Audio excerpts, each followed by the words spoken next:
Bonjour tout le monde, c'est les confidences d'Emma Ndunga. Vraiment, c'est encore une joie pour moi de prendre la parole. C'est vrai, depuis quelques jours, je n'ai pas posté quelque chose sur ma page. Rassurez-vous, rien de grave, simplement c'est que j'ai pris un temps pour moi vraiment de me retirer.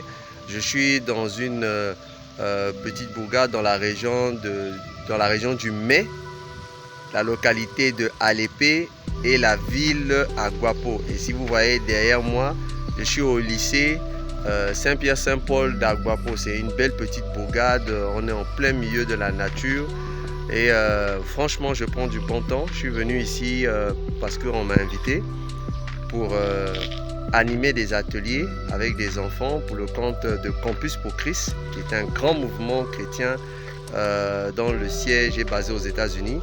Et je suis venu ici passer une semaine avec les enfants pour essayer de parler concrètement comment on peut faire les bons choix et changer réellement et radicalement, je peux dire, de vie. Alors, ce que j'ai compris personnellement dans ce voyage pendant les une semaine, parce que nous sommes arrivés depuis samedi dernier, c'est que personnellement, il faut qu'on se pose réellement les questions. Qu'est-ce qui ne va pas dans nos vies? Franchement, qu'est-ce qui ne va pas dans nos vies? Arrêtons de nous plaindre. Arrêtons de nous plaindre. Il est temps maintenant qu'on puisse aller de l'avant. Je ne vous cache pas que pendant les une semaine avec les enfants, ce que j'ai appris ici tout au long de mon séjour, je me suis rendu compte que nous nous posons tout le temps des questions existentielles, mais parfois nous avons les réponses devant nous. Les réponses sont tellement évidentes. Comment tu peux te permettre d'espérer d'être pilote ou d'espérer d'être un expert comptable ou d'espérer d'être peut-être le futur Premier ministre ou le prochain président de ton pays si tu t'entoures de personnes qui sont là qu'à te parler de boissons, qui sont là qu'à te parler de femmes, qui sont là à te parler de garçons et que tu ne prends pas conscience que réellement qu'il n'y a peut-être pas des personnes autour de toi qui te posent réellement les bonnes questions. Qu'est-ce que tu veux faire de ton avenir? Commençons à nous poser des questions.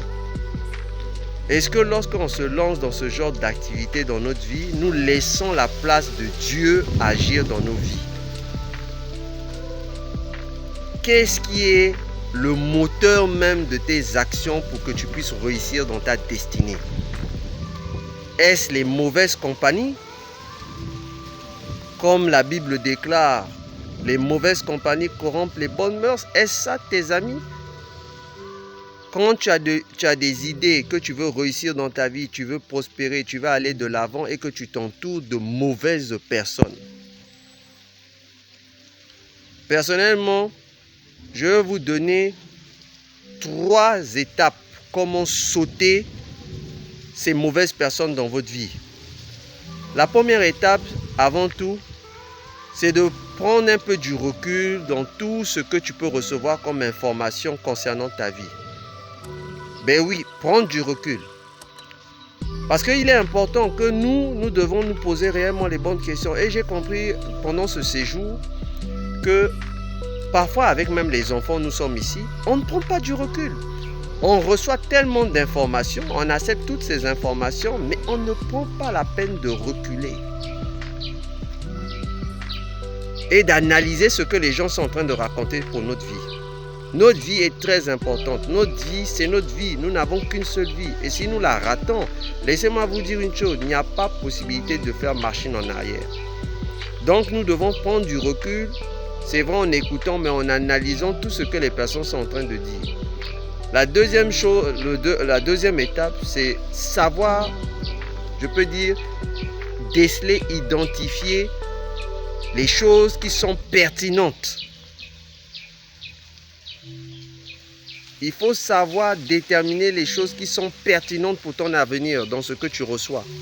Il y a des informations qui ne sont pas pertinentes. Laisse-moi te le dire. Des personnes vont venir, toi qui as déjà une idée, tu veux devenir médecin et que quelqu'un vient te parler de boisson. Est-ce que la médecine et la boisson fonctionnent? Posons-nous les bonnes questions. Tu veux devenir pilote, tu veux devenir un expert comptable, tu veux devenir le prochain premier ministre de ton pays. Une personne vient te parler, écoute, on a des after-work, on doit aller en boîte de nuit, laisse tomber cette affaire, ou bien on doit étudier et que personnellement, vous êtes là toujours à aller dans les maquis, les bars, les boîtes de nuit, aller chercher des femmes, des hommes ça et là, concrètement. Est-ce ça le prochain Premier ministre de la nation? Tu dois savoir déceler les informations qui sont pertinentes lorsque tu échanges avec les autres. Et ce qui est plus important, c'est aussi de savoir utiliser ces informations à bon escient. Ça veut dire quoi?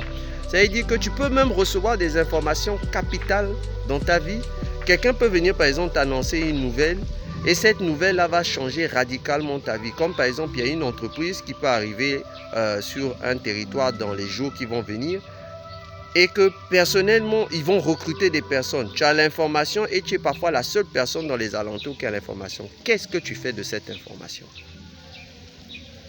Ou bien tu as la possibilité d'avoir une bourse et qu'on te dit que par exemple, ces bourses sont ouvertes à partir de telle date. Voici les dossiers que tu dois préparer pour compétir.